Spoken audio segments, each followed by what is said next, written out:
Di sebuah desa pesisir kecil di utara Jawa, laut adalah segalanya. Bagi warga, ombak bukan sekadar suara alam, melainkan irama kehidupan. Di pagi buta, suara mesin perahu bercampur dengan teriakan nelayan menjadi tanda dimulainya hari. Dan setiap sore, anak-anak berlarian di bibir pantai, menyambut ayah mereka yang pulang dengan jaring penuh ikan. Namun, di balik ketenangan itu, ada kepercayaan yang telah diwariskan turun-temurun. Laut bukan hanya milik manusia. Ada wilayah-wilayah tertentu yang tidak boleh dimasuki. Ada waktu-waktu di mana nelayan dilarang melaut, dan ada aturan tak tertulis untuk tidak berkata sombong atau berbicara sembarangan di tengah laut. Semua itu dipercaya demi menghindari gangguan dari penghuni tak kasat mata, makhluk laut yang disebut orang tua dulu sebagai penunggu karang, nyai laut, atau bahkan pasukan jin bahari. Rojak, seorang nelayan muda berusia 34 tahun, tahu betul cerita itu. Ia tumbuh di desa ini, mendengar kisah-kisah mistis sejak kecil, tapi seperti kebanyakan orang zaman sekarang, ia menganggapnya hanya dongeng untuk menakut-nakuti. Baginya, laut hanyalah tempat mencari nafkah. Malam itu, sekitar pukul 11, Rojak baru saja pulang dari melaut. Hasil tangkapannya lumayan banyak, tapi wajahnya pucat. Tubuhnya menggigil meski malam itu angin tak terlalu kencang. Ia berjalan pelan menuju rumah, tanpa menoleh ketika beberapa tetangga menyapa. Di pintu, istrinya, Siti, menatapnya dengan heran. "Mas, kamu kenapa? Kedinginan, ya?" "Enggak, cuma capek aja," jawabnya singkat. Tak ada yang tahu, itulah awal dari rangkaian peristiwa aneh yang akan mengguncang desa.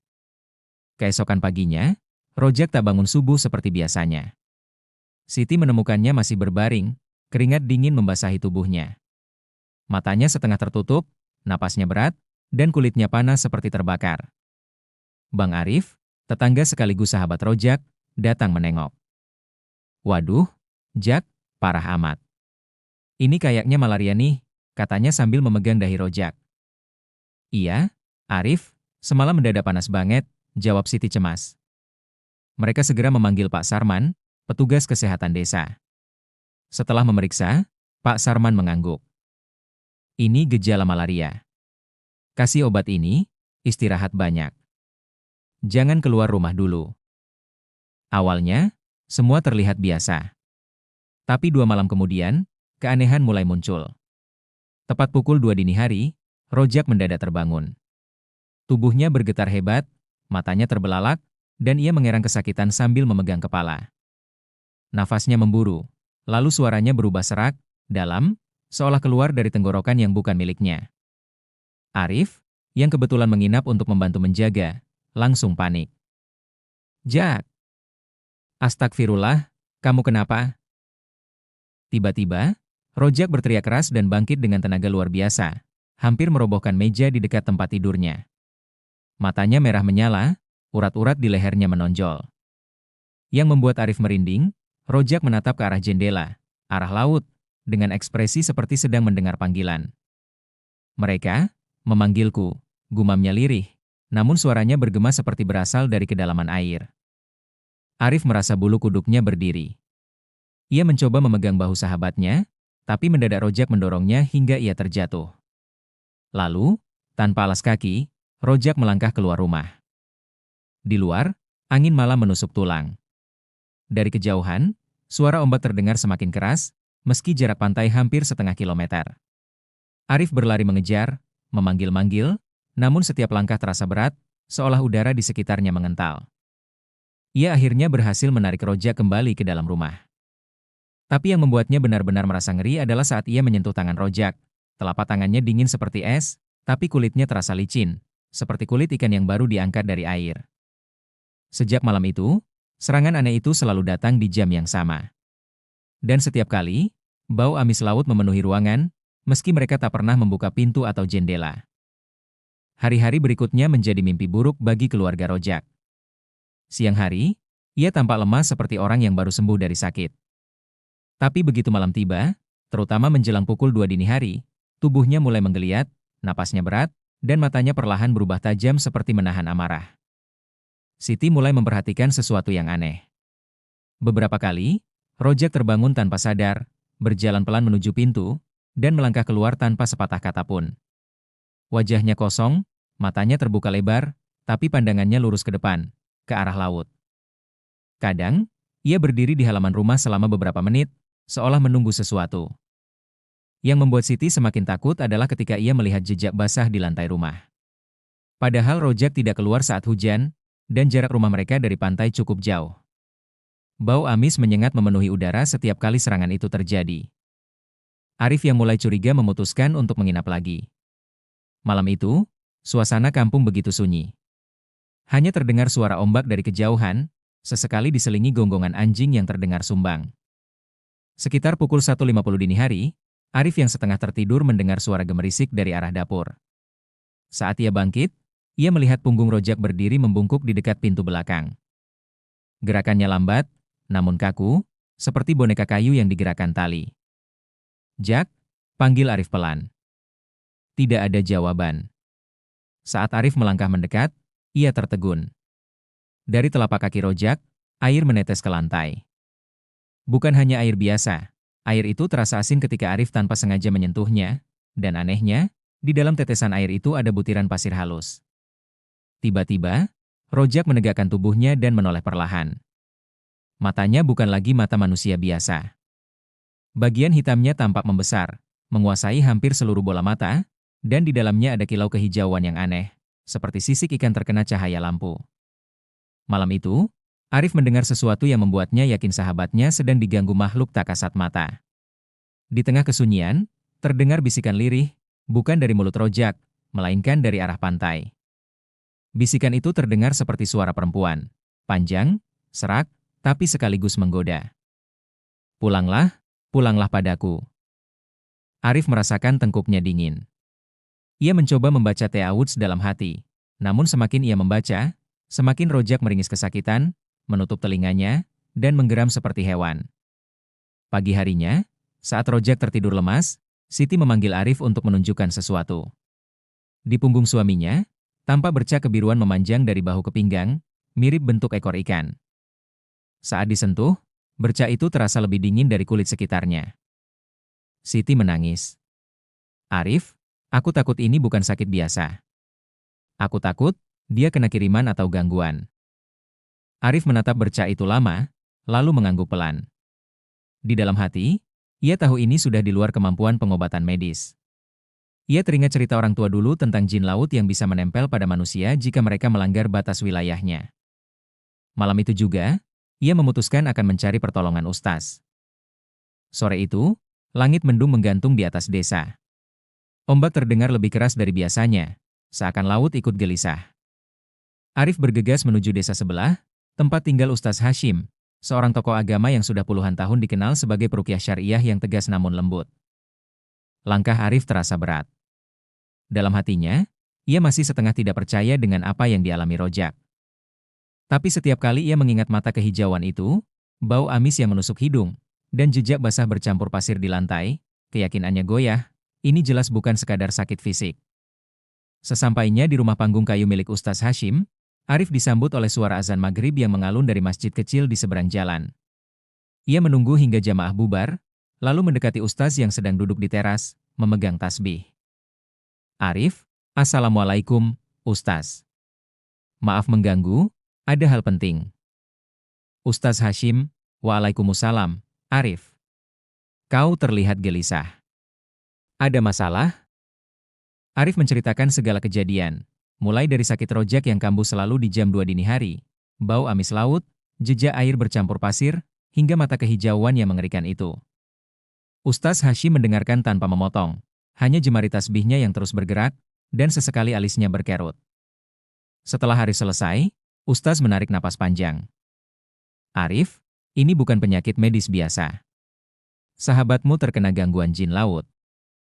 Arif tertegun. "Jin laut? Maksud Ustaz, makhluk yang ada di cerita orang-orang itu?" "Bukan sekadar cerita. Dalam Al-Quran, Allah menegaskan bahwa jin itu nyata. Mereka hidup di darat, udara, dan laut. Ada yang muslim, ada yang kafir. Dan sebagian dari mereka memang menjaga wilayah tertentu di laut." Ustaz Hashim menjelaskan bahwa jin laut sering mengganggu nelayan yang 1. Melanggar batas wilayah tempat mereka tinggal, seperti karang tertentu atau pusaran air yang dianggap pintu ke dunia mereka. 2. Mengambil sesuatu yang dianggap milik mereka, entah ikan dalam jumlah banyak, atau bahkan benda misterius seperti kerang besar atau batu karang aneh. 3. Berbicara atau berperilaku tidak sopan di tengah laut, termasuk berucap sombong, tertawa terbahak-bahak di malam hari, atau melanggar pantangan adat setempat. Kalau yang menempel sudah jin kafir, dia bisa masuk ke tubuh manusia. Akibatnya ya seperti yang kau lihat, gangguan di waktu tertentu, perilaku berubah, tubuh mengeluarkan tanda aneh. Dan biasanya, jin itu akan memanggil korbannya kembali ke laut. Arif mengangguk pelan. Semua tanda yang dijelaskan Ustaz sesuai dengan kondisi Rojak. Setelah terdiam sejenak, Ustaz berkata dengan nada mantap. Besok malam, kau harus membawanya ke laut. Arif terbelalak. Ke laut? Tapi Ustaz, dia sedang sakit. Bagaimana kalau? Tidak ada pilihan lain. Jin itu harus dikembalikan ke tempat asalnya. Kalau tidak, tubuh sahabatmu akan semakin rusak, dan jiwanya bisa hilang. Ustaz Hashim kemudian memberi arahan rinci. Lokasi, bawa ke titik terakhir Rojak melaut sebelum sakit. Waktu, malam hari, setelah Isya. Persiapan, semua yang ikut harus berwudu, membaca doa perlindungan seperti ayat kursi dan Al-Mu'awwidzat, Al-Ikhlas, Al-Falah, An-Naas. Larangan, tidak boleh berbicara sembarangan di laut, tidak boleh menunjukkan rasa takut berlebihan, dan tidak boleh membawa pulang apapun dari lokasi itu. Ingat, semua ini hanya ikhtiar. Perlindungan sejati hanya dari Allah. Niatkan untuk menolong saudaramu karena Allah, bukan untuk menantang makhluk gaib. Arif pulang malam itu dengan hati berdebar. Di satu sisi, ia takut membawa Rojak kembali ke laut. Di sisi lain, ia tahu ini adalah satu-satunya cara untuk menyelamatkan sahabatnya dari cengkeraman jin laut. Malam itu, langit gelap tanpa bintang. Bulan hanya separuh, menggantung rendah di ufuk timur, cahayanya pucat seperti wajah orang sakit. Angin laut bertiup dari barat, membawa aroma asin yang tajam menusuk hidung. Di halaman rumah, perahu kayu kecil sudah siap. Arif berdiri memegang dayung, sementara Ustaz Hashim membawa tas kecil berisi air zam-zam, garam, dan mushaf kecil yang dilindungi kain putih. Siti berdiri di dekat Rojak, yang duduk termenung dengan wajah kosong, matanya memandang lurus tanpa fokus. Sebelum berangkat, Ustaz Hashim memimpin doa perlindungan. Ustaz, niatkan semua ini lillahi ta'ala. Jangan bicara kecuali perlu. Jika merasa takut, banyak-banyaklah mengucap istighfar dan ayat kursi. Arif dan Siti mengangguk. Rojak hanya terdiam. Perahu mulai bergerak, memecah permukaan air yang gelap. Suara kayu berderit pelan, bercampur dengan deburan ombak yang terasa lebih berat dari biasanya. Sepanjang perjalanan, udara semakin dingin. Meski sudah memakai jaket tebal, Arif merasa hawa laut malam itu menusuk tulang. Anehnya, setiap kali mereka semakin jauh dari pantai, bau amis semakin kuat, bukan seperti bau ikan segar, melainkan amis yang basi, pekat, dan menempel di tenggorokan. Ustaz Hashim duduk di bagian depan perahu, membacakan ayat kursi berulang kali. Suaranya tenang, namun tegas. Rojak duduk di tengah, menunduk, jemarinya bergetar. Sesekali ia menarik napas panjang seperti orang kehabisan udara. Sekitar setengah jam melaut, ombak mendadak berubah. Dari yang semula tenang, tiba-tiba bergelombang lebih tinggi. Angin bertiup kencang, membawa suara aneh, mirip tawa perempuan yang panjang dan bergema. Arif menoleh cepat ke arah Ustaz Hashim, namun Ustaz tetap fokus membaca ruqyah. Tiba-tiba, Rojak mulai meronta. Tangannya mencengkeram sisi perahu, matanya melebar, dan dari tenggorokannya keluar suara parau. Aku ingin pulang. Pulangkan aku. Tapi suara itu bukan suara Rojak, nada dan intonasinya terdengar asing, seperti suara makhluk yang berbicara di dalam air. Ustaz Hashim memberi isyarat untuk menghentikan perahu. Mereka sudah tiba di titik yang dimaksud. Laut di sekitar mereka tampak lebih gelap, dan ombaknya berputar pelan, membentuk pusaran kecil. Ustaz menuangkan air zam-zam yang telah dicampur garam ke permukaan laut sambil membaca Al-Fatihah, ayat kursi, surah Al-Ikhlas, Al-Falah, dan An-Naas. Suaranya lantang, mengalahkan deru angin. Rojak semakin menggeliat. Dari mulutnya keluar busa bercampur lendir berbau amis. Tubuhnya bergetar hebat. Arif harus memeganginya kuat-kuat agar tidak terjun ke laut. Lalu, tiba-tiba ia memuntahkan gumpalan rambut panjang bercampur serpihan sisik ikan. Ustaz, Bismillahirrahmanirrahim. Kembalilah ke tempatmu. Kau bukan bagian dari jasad ini. Gumpalan itu dilempar ke laut. Begitu menyentuh air, pusaran ombak mendadak berhenti. Angin mereda. Suara tawa perempuan itu lenyap, digantikan oleh kesunyian yang mencekam. Rojak terkulai, napasnya teratur kembali. Wajahnya pucat tapi matanya kini normal. Arif masih memegang bahunya, takut ia pingsan. Ustaz Hashim menutup mushaf dan berkata, "Alhamdulillah, sudah selesai. Tapi ingat, jangan pernah kembali ke tempat ini. Jaga lisan dan hati saat melaut. Semua rezeki datangnya dari Allah, bukan dari laut, apalagi dari makhluk yang menempatinya." Perahu perlahan bergerak kembali ke arah pantai. Malam itu, langit kembali berangsur cerah, dan di ufuk timur, cahaya bulan tampak lebih tenang. Perahu kecil itu kembali menepi ke dermaga desa sekitar pukul 2 dini hari. Angin laut sudah jauh lebih tenang, namun hawa dinginnya masih menusuk tulang. Arif membantu Rojak turun, sementara Siti menyambut dengan mata yang berkaca-kaca. Rojak tampak lemah, namun langkahnya sudah lebih stabil. Yang berbeda adalah matanya, tidak lagi terlihat kosong dan gelap seperti sebelumnya. Ia memandang sekeliling dengan kesadaran penuh, lalu berbisik lirih. "Arif, aku seperti baru bangun dari mimpi panjang." "Terima kasih." Arif hanya tersenyum tipis, menepuk bahunya. Dalam hati, ia lega sekaligus bersyukur. Hari-hari berikutnya, kondisi Rojak semakin membaik. Demamnya hilang, tubuhnya kembali bertenaga. Anehnya, semua tanda fisik yang dulu membuat warga penasaran, bau amis, jejak basah di lantai, bercak kebiruan di punggung, hilang tanpa bekas. Namun, ia tetap mengikuti pesan Ustaz Hashim. Tidak lagi melaut sendirian pada malam hari. Selalu berdoa sebelum dan sesudah turun ke laut. Tidak mengambil sesuatu dari laut selain hasil tangkapan yang jelas untuk dimakan atau dijual. Rojak bahkan mulai mengajak anak-anak muda di desanya untuk belajar doa-doa perlindungan, agar mereka tidak mengulangi kesalahannya, kesalahan yang mungkin ia buat tanpa sadar. Beberapa minggu kemudian, Rojak akhirnya bercerita pada Arif dan Ustaz. Malam sebelum ia sakit, ia dan beberapa nelayan lain menemukan sebuah batu karang besar di dasar laut, bentuknya menyerupai kepala manusia. Teman-temannya tidak berani mendekat, tapi Rojak penasaran dan mengambil pecahan kecilnya sebagai oleh-oleh. Sejak saat itu, ia sering merasa seperti diikuti saat melaut. "Sekarang aku tahu, batu itu bukan milikku. Aku tak akan mengulanginya lagi. Laut punya penghuni, dan kita harus menghormati mereka, selama tidak melanggar syariat." Di masjid desa, Ustaz Hashim menyampaikan nasihat setelah salat Jumat, terinspirasi dari kejadian Rojak. "Ingatlah, saudara-saudaraku, jin itu ada, seperti yang Allah firmankan. Mereka hidup di tempat-tempat yang tidak kita kuasai. Jangan mencari rezeki dengan cara yang melanggar syariat, jangan meminta bantuan kepada selain Allah, dan jangan sombong di hadapan alam. Semua yang ada di bumi dan laut ini milik Allah, dan kepadanya kita bergantung." Suasana masjid hening. Warga desa menyadari, kejadian yang menimpa Rojak adalah peringatan nyata bahwa dunia gaib itu bukan mainan. Meski waktu telah berlalu, kisah Rojak masih sering dibicarakan di warung kopi tepi pantai. Ada yang merinding setiap kali mengingatnya, ada yang mengambilnya sebagai pelajaran hidup.